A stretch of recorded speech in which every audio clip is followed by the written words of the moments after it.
Émotionnel ou rationnel, en accord ou à l'opposé. Les rencontres de l'heure. On retrouve maintenant notre chroniqueur régulier qui est avec nous tous les jours, Dr. Éric Simard, qui est docteur en biologie, chercheur dans le domaine du vieillissement, président de Idem Technologies qui commercialise les produits Vitoli. Et là, aujourd'hui, Éric, tu me dis que 15 grammes de noix par jour, là, j'ai calculé ces 2 cuillères à soupe à peu près, ça éloigne le médecin pour toujours. Fait que c'est plus la pomme, là. An apple a day keeps the doctor away. Tu connais celle-là? Oui, c'est ça, effectivement. Puis c'est à ça que je faisais référence aussi. Tu as tout à fait raison. Et c'est important d'en parler parce que quand on parle d'éléments de l'alimentation qui pourraient augmenter significativement la longévité, souvent les gens vont penser qu'on parle d'un fruit qui pousse dans une montagne perdue du Tibet, qui a été cueilli un soir de pleine lune et bon, blablabla. Mais là, c'est pas ça du tout. C'est que là, les noix, c'est à la portée de tous. Et on a tendance à négliger l'impact que ça peut avoir, mais les études sont très claires. Puis quand je parle d'études, en fait, c'est sûr que là, on parle d'études épidémiologiques. Automatiquement, il y en a qui font des boutons, puis ils vont nous dire « Ouais, mais c'est fait avec des questionnaires, puis gna. » Oui, peut-être.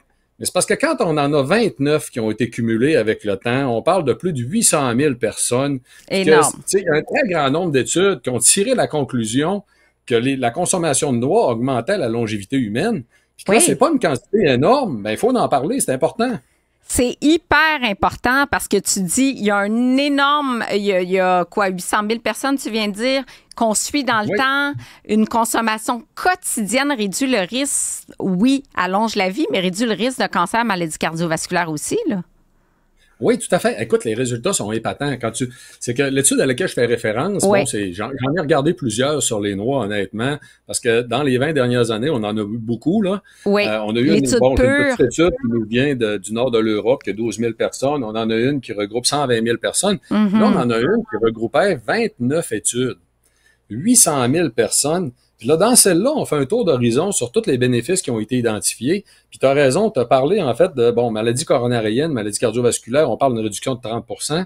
Les cancers, on parle de 15 %. Les décès, toutes causes confondues, en fait, les études s'entendent là, sur de 20 à 25 %. C'est énorme, là, c'est plus que une cessation tabagique. C'est énorme comme impact. Mais si on regarde même plus loin, les maladies respiratoires, puis là, c'est étonnant, mais on a une réduction d'environ 50 % des cas de maladies respiratoires qui ont été développés par ces populations-là qui mangeaient des noix. C'est significatif. OK, fait que là, on peut parler de pneumonie, d'asthme, quand on parle de maladies respiratoires, là. Oui, c'est extrêmement intéressant. Puis là, ça ramène à l'attention, en fait, que qu'est-ce que ça fait au juste des noix? Pourquoi qu'on parle de manger des noix? C'est quand on regarde au niveau de la composition, premièrement, actuellement, il y a comme une mode qui entoure le magnésium. Là, tout le monde en mange, puis on a l'impression que si on n'en mange pas, on va mourir. Mais moi, j'en mange pas de magnésium, j'en prends pas en supplément. Pourquoi j'en prends pas? Parce que je mange beaucoup de noix.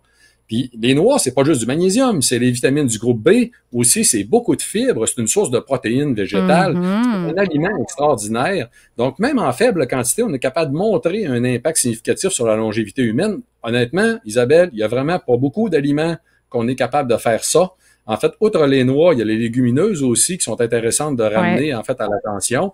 Et puis là, je veux insister là-dessus, il y a des gens qui nous disent mais attends un peu, là, les noix, ça contient des calories. Ouais, attends un petit peu. Les calories sont pas toutes égales.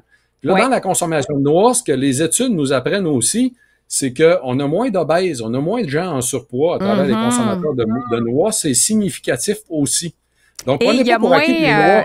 Il y a moins de calories qui sont absorbées. Je me souviens d'avoir lu des études que même si les amandes, par exemple, c'est 200 calories, qu'une fraction qui n'est pas absorbée à cause des fibres. Et ça, c'est vraiment, vraiment intéressant.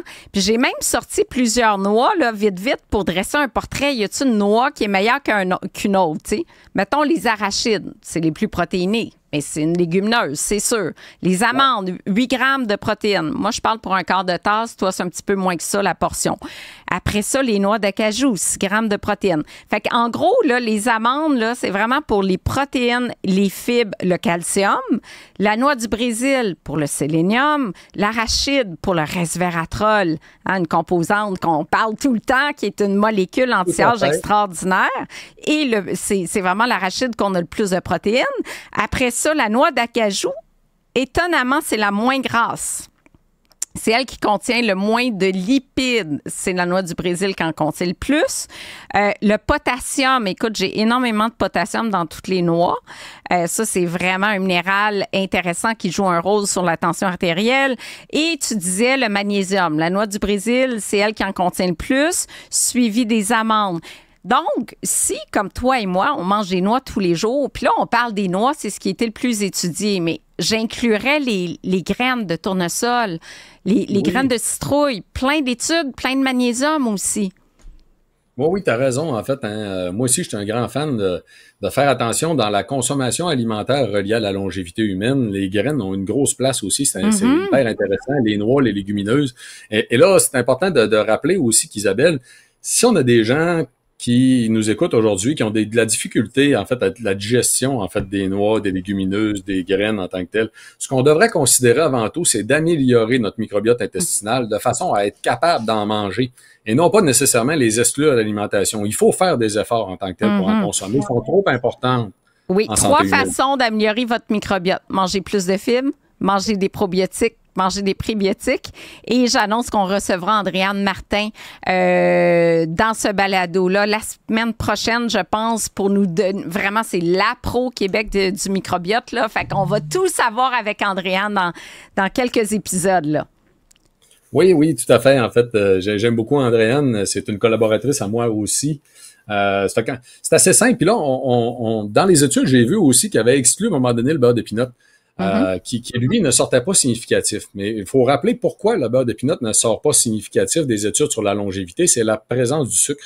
Fait que si vous aimez le beurre d'arachide, vous êtes comme moi j'adore le beurre d'arachide, honnêtement, Isabelle. Là, j'adore. Hey, honnêtement, là, la mode est au beurre d'amande, j'ai bien essayé, là, mais du beurre de pinot, là, il n'y a rien de meilleur que ça. Puis moi, je n'ai trouvé un naturel, on s'entend? C'est ça.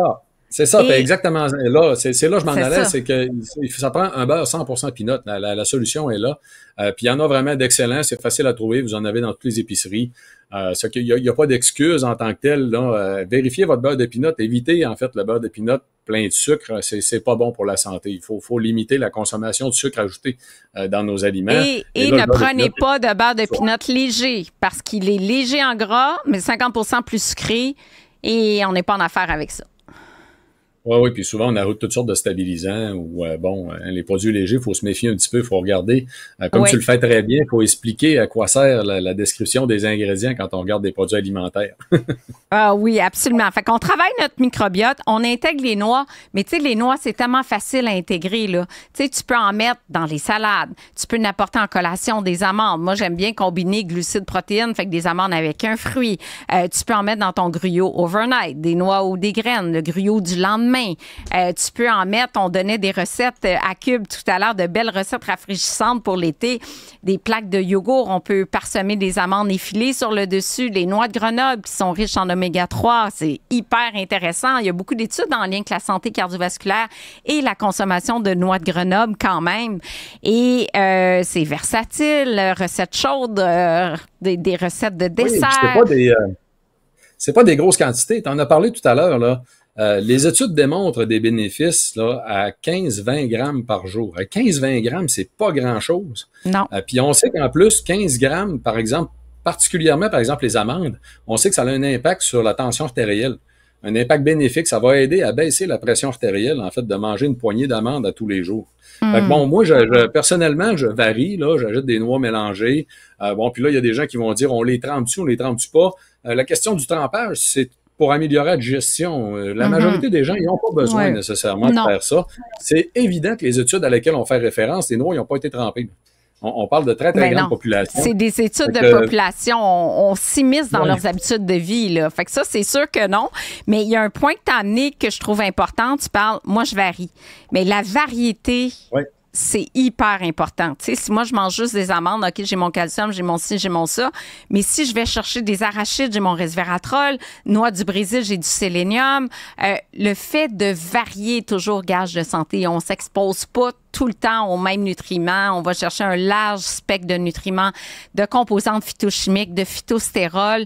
Donc, c'est la variété qui compte. Ici aussi. En incluant les graines aussi, comme tu l'as mentionné tout à l'heure. Oui. Puis quand on parle de graines, ben moi, je suis un homme, je vais vers la graine de citrouille parce que ça a été démontré aussi que la graine de citrouille peut réduire l'inflammation de la prostate ou les risques en vieillissant d'avoir des problèmes d'inflammation de la prostate. C'est une excellente source de sélénium aussi, en tant que tel. Ça fait qu'on peut compléter aussi, outre les noix, y aller avec les graines, ça fait beaucoup de sens. Oui, puis la graine de citrouille, j'ai lu récemment, j'ai fait une petite revue de littérature sur la perte de cheveux. J'avais beaucoup de questions sur des femmes, surtout en ménopause, qui perdent beaucoup leurs cheveux. Et la graine de citrouille serait efficace pour ralentir la chute de cheveux. Fait que ça aussi, fait qu'une autre championne. Puis la bonne nouvelle avec la graine de citrouille, c'est que souvent, les gens disent c'est beau des noix, mais c'est cher. Moi, j'ai dit prenez des peanuts, puis prenez de la graine de citrouille parce que c'est pas mal moins cher que des belles amandes, des noix d'acajou. On s'entend, c'est super cher. Même la noix du Brésil est super chère. Dans notre contexte socio-économique, allez vers les noix les moins chères, puis c'est bien correct tant qu'elles ne sont pas rances, parce que la rancidité, c'est pas bon non plus. Là. Quand les corps gras commencent à se modifier, ça sent, ça goûte, ça laisse une amertume, mais ça, c'est pas sain.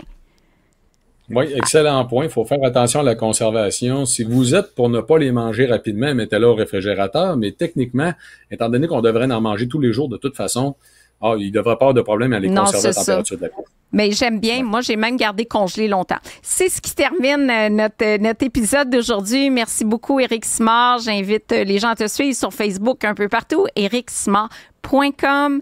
Et je te dis à très bientôt. On se parle la semaine prochaine. Je remercie mon équipe de recherche. Donc, dans mon bureau, Amélie Robert, Ginette Michaud, Marianne Bessette ici, Cybèle Olivier, Florence Lamoureux, bien sûr, qui est en régie avec notre cher Jean-Philippe. Merci tout le monde.